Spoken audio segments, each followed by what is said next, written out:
Well, I remember back to our basic training, and I don't know why this sticks in my head, but we had a psychologist come in and probably had 75 or 80 cadets, basic cadets, in a lectinar room. And most people don't ever forget that psychologist. Oh, I know. And, we leave that kind of impression on people. I think you bet. They'd given us a test maybe, and then they said, now we're going to play a little game here. And they wanted everybody in the room to put their arms out at, parallel with the ground and just hold their arms out as long as they could. And so all 75 of us or whatever stood up. And while we were standing there with our arms out, they were talking to us about perseverance, and they were essentially saying, whoever can keep your arms out the longest, we would be willing to bet will succeed here at the academy. Wow. So they throw this little challenge out there, and you got a bunch of type A high achievers to begin with.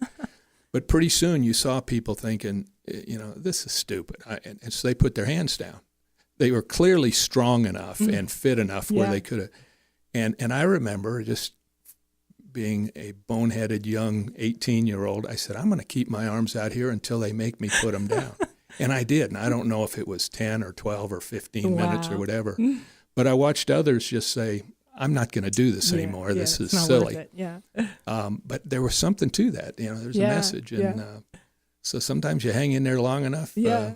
Yeah, when you make up your mind. I've interviewed people time and time again, regardless of kind of the walk of life or what our topic is. The consistent theme is having a made-up mind. I have a made-up mind, whatever it might be, from someone who's in and out of jail and finally turns their life around. I've interviewed someone in that situation, and he just said, I had a made-up mind. I wasn't going back. Or someone in a domestic violence situation, or someone who just wants to make a change in their lives. They make up their mind they're going to do it, and it's amazing the things you can do. You bet. Yeah.